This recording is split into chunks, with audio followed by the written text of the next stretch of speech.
Assalamualaikum warahmatullahi wabarakatuh.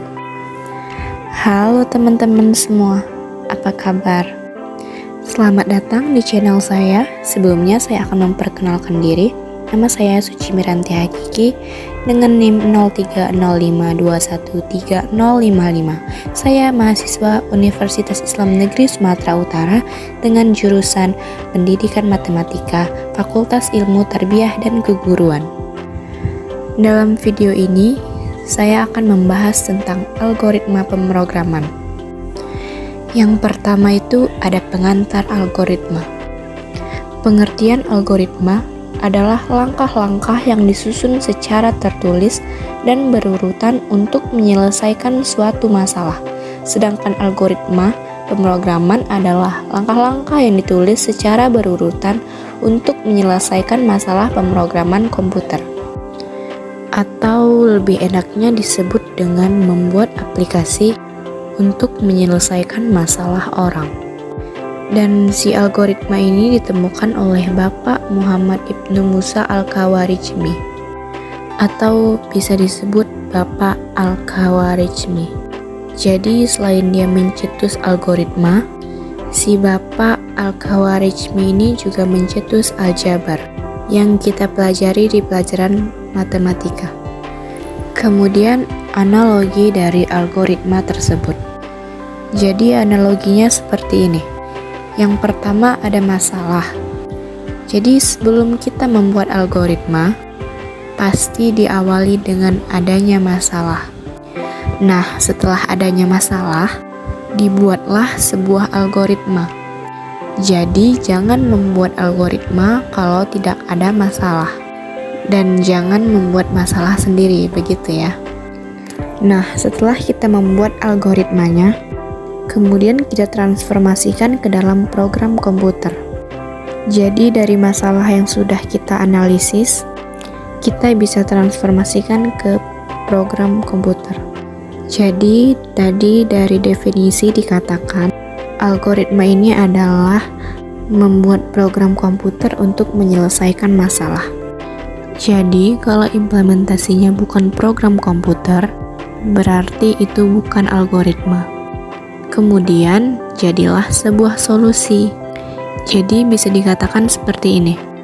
Algoritma itu adalah sebuah solusi dari masalah yang diimplementasikan di program komputer. Nah, kemudian cara mendeskripsikan masalahnya itu seperti apa atau bagaimana? Jadi yang pertama, kita bisa menjabarkan masalah. Jadi ketika kita bisa mendapatkan klien itu mengalami kesulitan di usahanya, itu kita bisa menanyakan pertanyaan satu-satu. Masalahnya di mana, dan kita harus bagaimana, dan sebagainya. Kemudian yang kedua, merinci masalah untuk menyelesaikan masalah. Nah, dari pertanyaan yang sudah kita tanyakan tadi, kita pecah-pecah lagi menjadi apa yang harus kita lakukan. Nah, kemudian yang ketiga, membuat sarana interaksi manusia dengan komputer. Balik lagi ke awal tadi, karena kita membuat program komputer untuk manusia. Jadi ketika kita akan membuat program komputer yang akan berinteraksi dengan manusia, usahakan program komputernya itu interaktif. Jadi mudah diinteraksi dengan manusia. Oke, selanjutnya bagaimana cara mentransformasikan masalah ke program komputer. Jadi yang pertama kita bentuk dulu urutan masalah-masalah tersebut.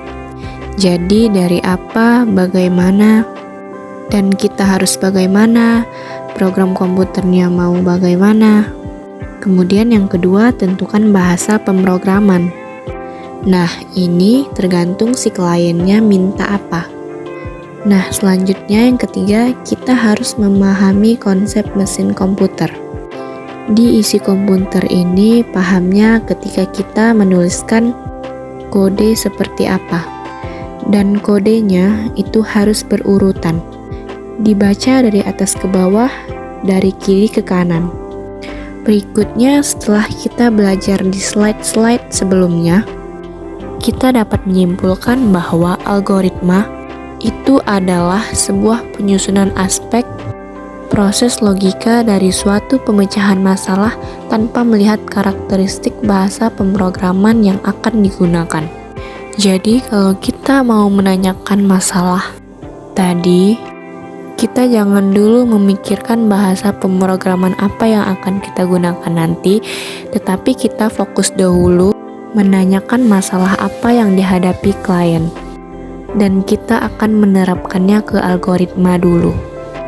Selanjutnya, urutan notasi logika yang merupakan hasil analisis dan rancangan sistematik dari strategi pemecahan masalah untuk menggambarkan urutan langkah kerja yang jika dikerjakan akan membawa ke tujuannya. Jadi, kalau kita membuat algoritma, di belakang algoritma itu kita sudah menganalisis masalahnya. Selanjutnya, urutan logika langkah kerja untuk menyelesaikan suatu masalah. Nah, urutan logika langkah kerja ini bisa disebut dengan notasi algoritma. Jadi, untuk mengimplementasikan notasi algoritma ini, kita biasanya menggunakan dengan cara yang pertama itu untaian kalimat deskriptif, ataupun cara yang kedua menggunakan flowchart, atau yang ketiga kita bisa menggunakan pseudocode. Jadi tergantung si kliennya itu. Jadi apa sih perbedaan untaian kalimat deskriptif, flowchart, dan pseudocode itu? Di sini kita akan membahasnya satu-satu. Pertama kali yang akan kita bahas yaitu untaian kalimat deskriptif. Jadi kalimat deskriptif adalah cara menuliskan instruksi-instruksi yang harus dilaksanakan dalam bentuk untaian kalimat deskriptif dengan menggunakan bahasa yang jelas. Dan tentunya kalau bisa menggunakan bahasa yang baku dan mudah dipahami. Dan kalimat deskriptif ini hampir sama dengan prosedur teks kalau kita belajar bahasa Inggris. Jadi bagaimana cara membuat pisang goreng misalnya, berstep by step. Itu contoh kalimatnya aja. Nah, kemudian sebelum kita masuk ke dalam penerapan kalimat deskriptif, ada tips dulu bagaimana cara membuat kalimat deskriptif yang bagus. Yang pertama itu menggunakan bahasa yang baku. Yang kedua menggunakan bahasa yang mudah dimengerti. Dan yang ketiga, berkoresponden dengan notasi pemrograman.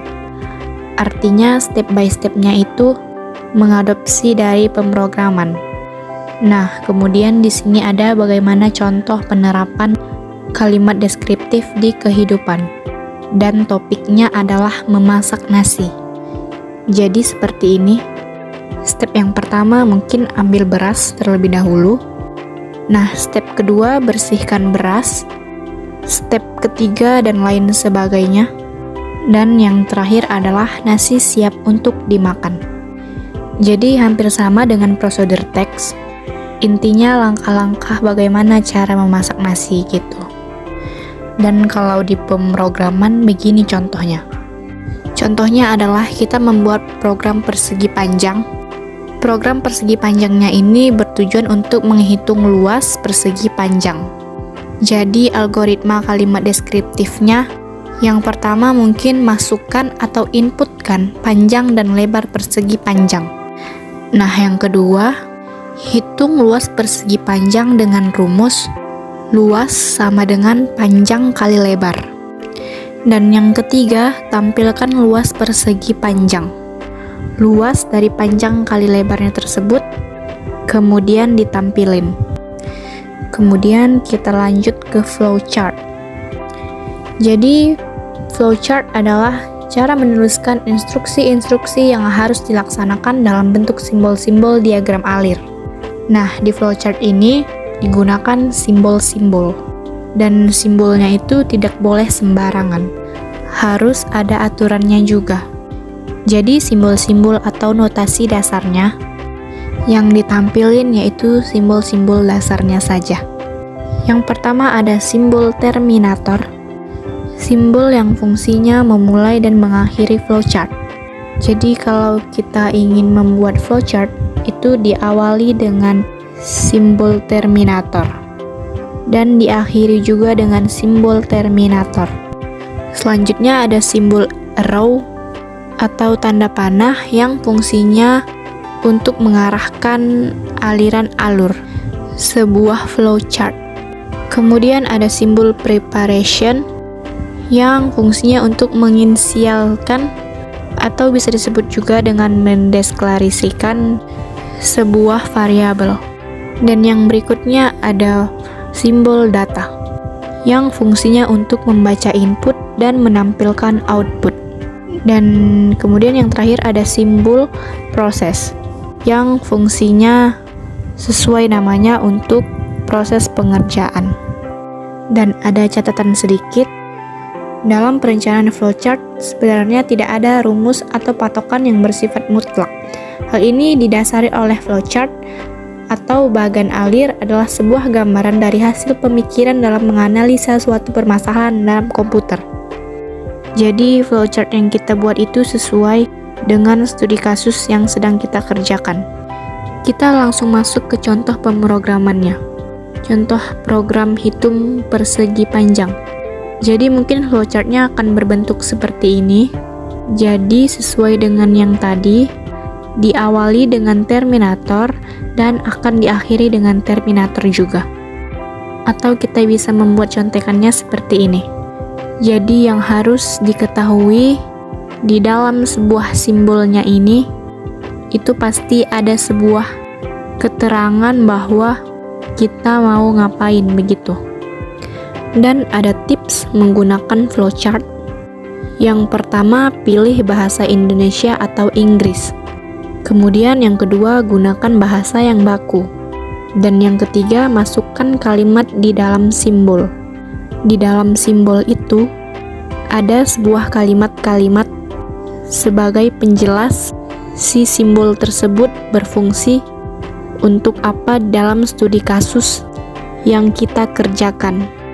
Nah, yang terakhir yang akan kita bahas yaitu pseudocode. Jadi pengertian pseudocode adalah langkah-langkah pemecahan masalah dengan menggunakan kode yang tidak terikat pada bahasa pemrograman tertentu. Next, ciri-ciri pseudocode. Jadi yang pertama menggunakan pola bahasa Inggris yang simple. Yang kedua, tidak ada standar aturan dalam membuat pseudocode. Untuk selanjutnya kita akan langsung masuk ke contoh. Jadi contoh pseudocode di sini sama dengan studi kasus kita sebelumnya, yaitu program persegi panjang yang tujuannya untuk program menghitung luas persegi panjang. Jadi yang pertama kita deklarasi dulu variabel panjang, lebar, dan luas dengan tipe data integer. Jadi integer itu adalah tipe data yang dipergunakan untuk bilangan bulat. Dan di sini ada implementation atau definition. Nah, yang pertama setelah deklarasi variabel tersebut, kita akan inputkan nilai panjang dan lebarnya. Nah, kemudian di sini ada set. Set itu adalah kita atur variabel luas yang telah kita deklarasikan diisi nilai panjang kali lebar. Jadi panjang kali lebar isinya berapa, kemudian isinya tadi disimpan ke dalam variabel luas. Kemudian display artinya apa? Artinya ditampilkan variabel luas tadi. Itulah video tentang penjelasan algoritma pemrograman. Baiklah, sampai di sini saja video dari saya. Terima kasih buat teman-teman yang sudah menonton. Akhir kata saya tutup dengan mengucapkan wabillahi taufiq wal hidayah. Wassalamualaikum warahmatullahi wabarakatuh.